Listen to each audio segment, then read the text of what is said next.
नमस्कार बच्चों, आज हम आपके सामने पारिवारिक पृष्ठभूमि पर लिखी गई एक एकांकी को लेकर प्रस्तुत हुए हैं, जिस एकांकी का नाम है सूखी डाली, जिसके लेखक हैं उपेंद्र नाथ अश्क जी। इस एकांकी को मेरे छोटे छोटे बाल कलाकारों ने आपके सामने सरल शब्दों में रखने का प्रयास किया है। इसके मुख्य बाल कलाकार जो भूमिका में हैं, उनके नाम और पात्र इस प्रकार हैं। दादाजी की भूमिका में है पुष्पराज राजपूत।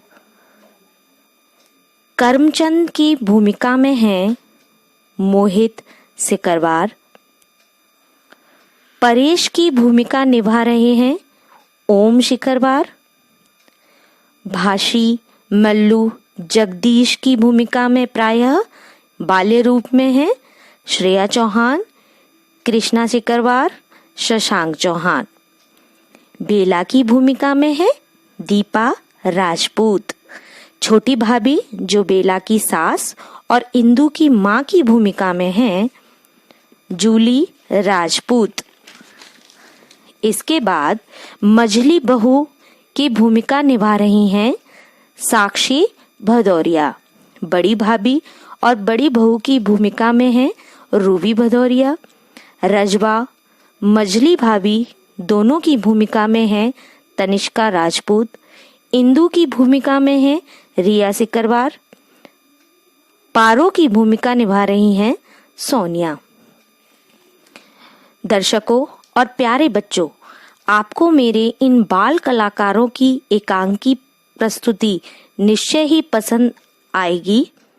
मेरी आपसे विनती है कि इन बाल कलाकारों का उत्साहवर्धन करने के लिए सकारात्मक टिप्पणी करें और इन बच्चों के उत्साह में वृद्धि करें।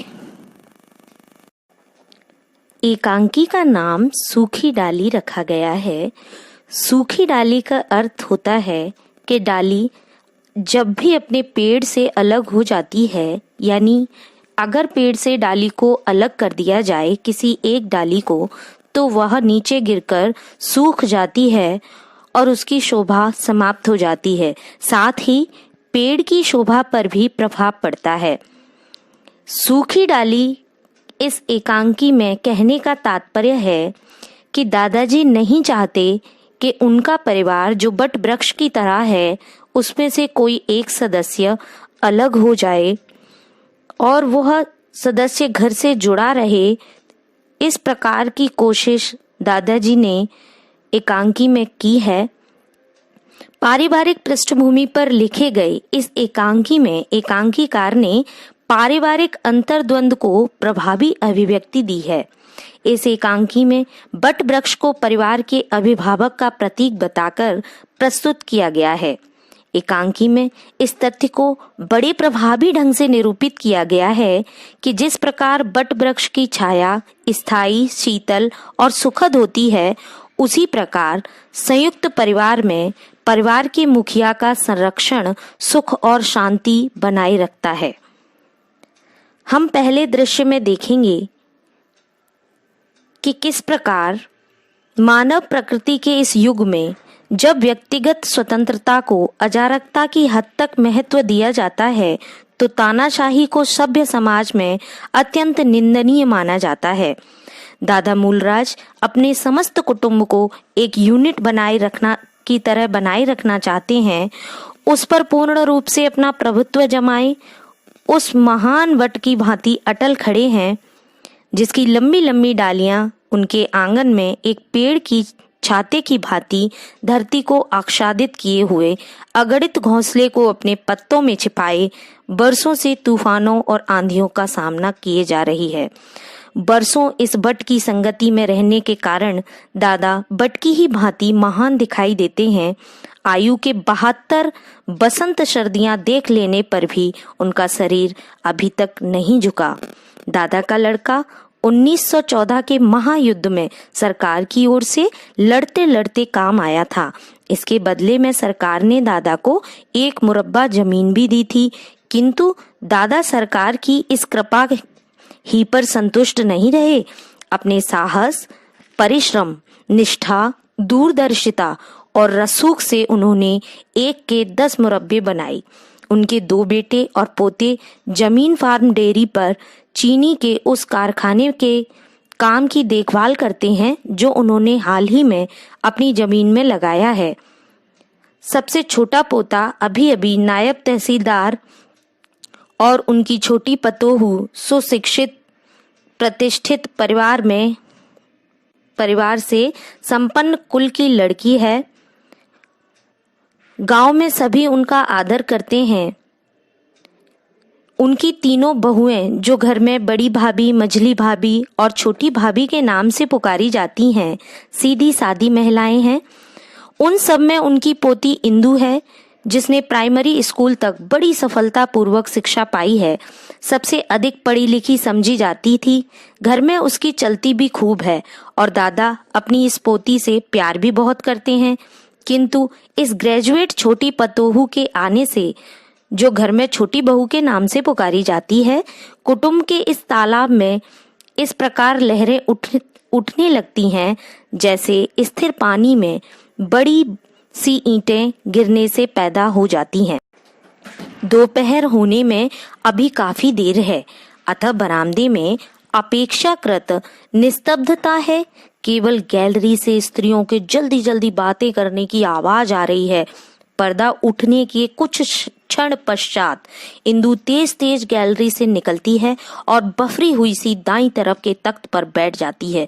उसके पीछे पीछे बड़ी बहू शांत स्वभाव से चलती हुई आती है। इंदु की भ्रुकुटी चढ़ी है और बड़ी बहू शांत और गंभीर है कि पर्दा उठता है।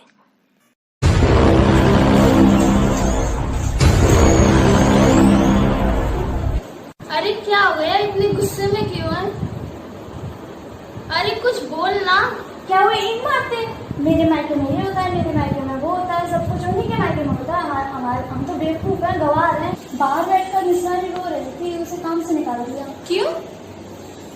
उसका भी यही दोस्त था कि उसे काम करना नहीं आता था। बेचारी उसने कहा भी कि मैं 10-5 दिन में काम सीख जाऊंगी, पर बहुरानी ने झट से उसके हाथ से जादू छुड़ा लिया। अच्छा, मैंने जाकर समझाया कि भाभी 10 साल से यही मिसनानी घर का काम संभाल रही है, घर भर की वही सफाई कर रही है, बर्तन मलती है, कपड़े धोती है।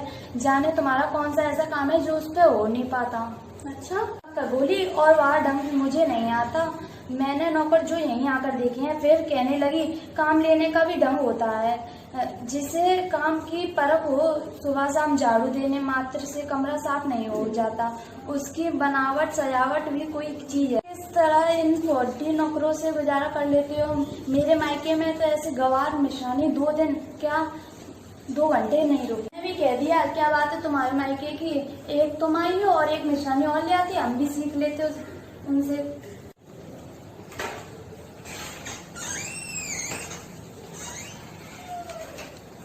इंदु बेटा, क्या हुआ? क्या छोटी बहू ने कोई कड़वी बात कह दी क्या? भी मीठी का बोलती है, तब देखो तब कड़वी बोलती रहती है। माँ जी, आज हम इतने बेबस हो गए कि काम से हटा दिया। हमें तो इतने बरस हो गए आपकी सेवा करते करते। मैं ना जाऊंगी काम पे कल से। बच्ची है, तू भी बच्ची बन गई। बच्ची है ना वो, रोटी को चोची बोलती है, घर की जवान है उसकी। कुछ नहीं छोटी माँ, उसको है ना हमारा पहनना ओढ़ना उसे पसंद ही नहीं है, वो हमसे नफरत करती है। तू काम चलेगा, बड़ों का आदर करना, छोटों का सम्मान करना, तभी तो चलेगा परिवार।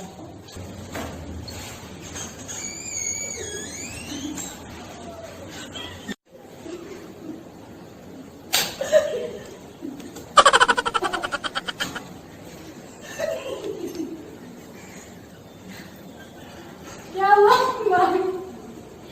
हंसते हुए लुटपुट हुई जा रहे। तो मैं क्या बताऊं, परेश में और बहू में आज लड़ाई हो गई थी। देखते फर्नीचर फेंक दिया बहू ने। वैसे तहसीलदार बनते हैं, परेश ने बोला बाबा दादाजी बैठते हैं, सब बैठते हैं, फिर भी फेंक दिया, मानी नहीं किसी को। समझाया नहीं उसे। बड़ी उसकी चलती है, बिल्ली बिल्ली की तरह चला गया। तुम भी बहू, वो पढ़ी लिखी होके कपड़े धोएगी। चलो इंदु कपड़े धोते हैं। मुझे याद आया दादाजी के कपड़े कुशल खाने में। वैसे भी दादाजी की आवाज आ रही है। चलो।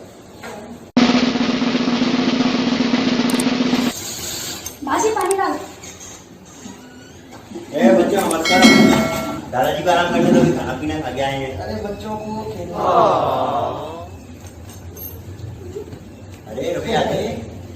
अरे बच्चे बरगद के पेड़ की डाली लगा रहे थे, इन्हें क्या पता कि बरगद की पेड़ की डाली नहीं लगती है, जड़ लगती है। अब मैंने तो अब क्या एक डाली दूध अलग होने ही वाली है। क्यों, क्या हुआ, कौन अलग हो रहा है? शायद अपना परेश छोटा अलग किस होने बात पे वाला हो रहा है? इस बात पे हो रहा है कि उसे पता होगा छोटी बहू उससे झगड़ती है, अलग होने की बातें करती है। क्यों हो रही है?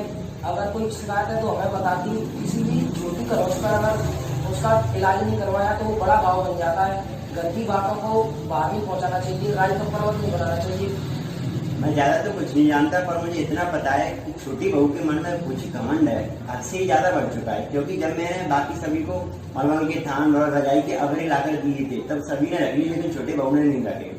वो शायद अपने घराने को इस घर के घराने से ऊंचा समझती है और शायद उसे इस घर के घराने से घृणा आती है। बेटा बड़कपन तो वस्तु बाकी वस्तुओं में नहीं होता, बड़कपन तो मन में होना चाहिए। अगर बहू का यहाँ पर मन नहीं लग रहा है तो हमें उसका मन लगाना चाहिए, उससे पूछो क्या बात है। बिल्कुल पूछेंगे। दादाजी देखो, मैंने इन लोगों का पेड़ उखाड़ दिया, मैंने बड़े प्यार से लगाया था। क्यों उखाड़ा मेरा पेड़? हाँ, क्यों उखाड़ा मेरा पेड़? बच्चों कर्म से तो जरा इनको अलग करना। बेटा बड़े सब बढ़िया। हाँ सब बढ़िया चल रहा है। आओ बेटा, चलो दादाजी मैं चलता हूँ, ठीक है फिर मिलते हैं। बेटा बेला बहू को पूछना जरा, मैंने उसको कपड़े दिए थे, पूछना उसको कि मेरे कपड़े धो रही है कि नहीं धोए अभी। पर इस मेरे को मैंने सुना है कि बहू का यहाँ पे मन नहीं लग रहा है, वो मन लगाती कहाँ है? अरे बेटा अभी भगवान की कृपा से हमारे यहाँ पढ़ी लिखी सुशिक्षित बहू आई है, उसका मन लगाओ। वो सब अपना मायके का छोड़ के आई है, यहाँ दूसरे के घर में आई है, उसका मन लगाओ ना यहाँ पे, तो उसका मन लगेगा। ये लगता है कोई उसका साथ नहीं देता है, सब उसकी बुराई करते हैं। अभी मेरे पास छोटी चाची, बड़ी भाभी, सारे लोग आए थे, उसकी बुराई कर रहे थे। उसको तो ये लग रहा है कि उसको अपनी नई गृहस्थी जमानी है, अब अपना वो पुश्तैनी नया वाला मकान है उस पर जाना है। बेटा वो मकान तो मैं मना नहीं कर रहा, तुम ले लेते, लेकिन मैं ये नहीं चाहता कि मेरे घर से कोई अलग हो। मेरा घर एक बरगद की पेड़ की तरह है, अगर उसमें से कोई डाली टूट जाएगी तो वो सूख सकती है। मैं नहीं चाहता कोई अलग हो। वो बात तो सही है। उसको समझाओ, उसके पसंद की चीज लाओ, वो क्या चाहती है क्या नहीं चाहती है, उससे बात करके देखो। जी मैं करता हूँ। ठीक है। अजवा जी दादाजी आई। कहाँ है सब लोग? सभी लोगों को बुला के लाओ। बुला के लाती हूँ। और यहाँ चटाई बिछा के जाना। जी दादाजी।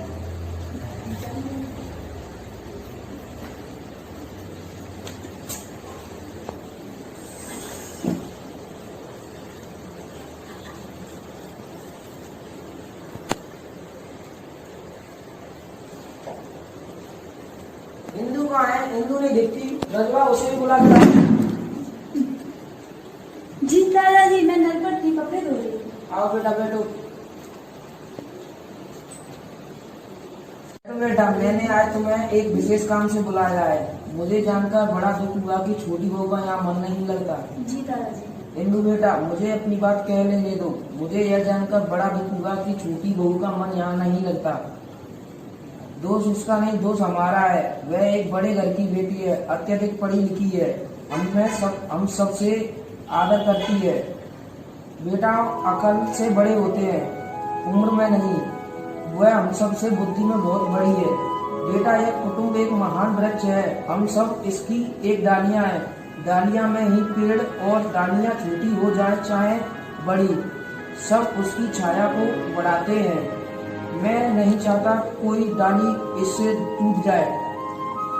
तुम सदैव मेरा कहा मानते रहे हो, बस यही बात मैं कहना चाहता हूँ। यदि मैंने सुन लिया कि किसी ने छोटी बहू से निरादर किया, उसकी हंसी उड़ाता है या उसका समय नष्ट किया, तो उससे घर से मेरा नाता सदा के लिए टूट जाएगा। अब बेटा तुम जा सकते हो। मछली बहू तुम जरा बैठो। मछली बहू तुम अपनी हंसी को उन लोगों तक ही सीमित रखे बेटा जो उसे सहन कर सकते हैं। क्षमा कीजिए दादाजी, आगे से आपको हमारी तरफ से कोई गलती नहीं। ठीक है बेटा। पता नहीं किन लोगों ने ऐसे लोग कुछ भी समझ नहीं आता, कभी खुशी होती है तो कभी दुख होते हैं।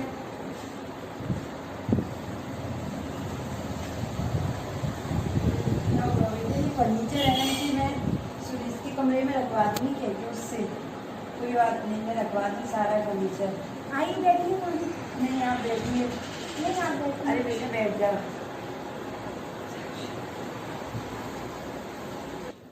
बेटा कोई बात नहीं, मैं रजवा को समझा दूंगी, वो सारा काम कर लेती है, पर तेरा काम नहीं कर पा रही तो वो कर दिया करेगी। इतने में ही वहां पर घर की सभी महिलाएं एकत्रित हो जाती हैं। सब मिलकर बेला से कहती हैं कि बहू, हम तुम्हारे लिए नई नौकरानी खोजेंगे, तुम चिंता मत करना। हम सब तुमसे वर्ग में भी छोटी हैं और बुद्धि में भी। बेला कुछ चिढ़कर सबसे कहती है, नए नौकर की कोई जरूरत नहीं, रजवा काम सीख जाएगी।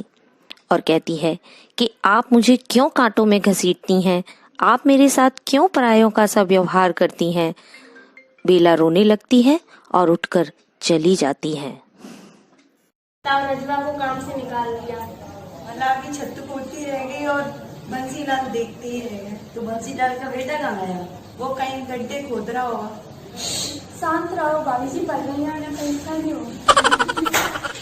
आगे बाहर चलो मेरे कमरे में। नहीं, मैं नहीं जा रही हूँ, मेरा अरे चलो तो एक मिनट तो चलो।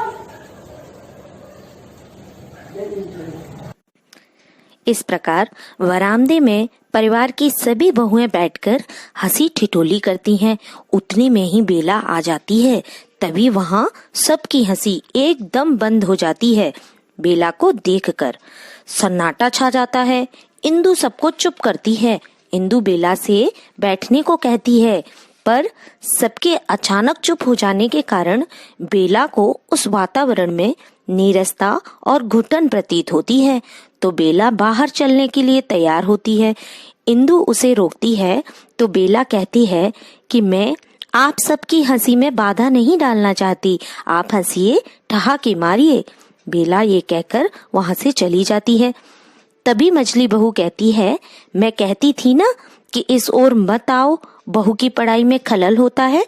मेरी मुई आदत हुई हंसने की, ये मेरी गलती है।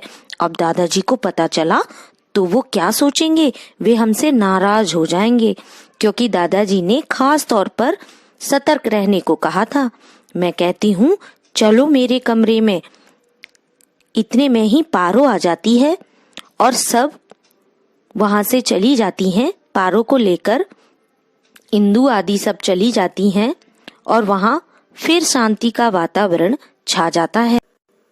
उधर कमरे में बेला रोकर परेश से कहती है कि सभी हंसी ठिठोली कर रही थीं, सभी बातें कर रही थीं और मुझे देखकर सभी शांत हो गईं।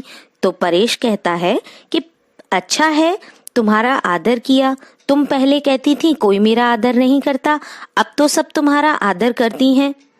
बेला चिढ़कर कहती है, मुझे नहीं पता कि मैं क्या चाहती हूँ, पर मैं ये सब आदर सत्कार सुख आराम नहीं चाहती। इसी बीच इंदु भाभी जी के स्वर में बरामदे में प्रवेश करती है। परेश वहां से चला जाता है। अपने कपड़े दे दो धोने के लिए। आप मुझसे जी क्यों बोल रही हैं? क्योंकि दादाजी ने कहा है कि आपका सम्मान करें। और क्या बोला दादाजी ने? और आपको लगता था कि सब आपका अपमान करते, इसलिए कहा उन्होंने आपका सम्मान करें। दादाजी ये चाहते हैं कि पेड़ में लगी लगी डाली सूख जाए। इस प्रकार बेला रोकर दादाजी से कहती है कि दादाजी, आप पेड़ से किसी डाली को टूटकर अलग होना पसंद नहीं करते, पर क्या आप ये चाहेंगे कि पेड़ से लगी लगी वह डाल सूखकर मुरझा जाए? अर्थात बेला ये बताना चाहती है, वो ये चाहती है कि सब उसके साथ सामान्य व्यवहार करें, क्योंकि यदि परिवार को जोड़ना आवश्यक है तो उतना ही आवश्यक है कि परिवार में रहकर सभी के साथ आवश्यक और सुखी व्यवहार किया जाए और सबको सुखी रखा जाए। नहीं तो वह अकेला सदस्य अक्षय वट की वो डाली बन जाएगा जो पेड़ से जुड़ी भी सूख जाती है। अर्थात परिवार का वह सदस्य परिवार में रहते हुए भी अपना अनादर मानकर दुखी रहेगा, जो कि परिवार टूटने से भी बड़ा अपराध कहलाएगा। इस प्रकार दादाजी ने अपने परिवार को अलग होने से बचा लिया और सबको एक साथ और सुखी पाया।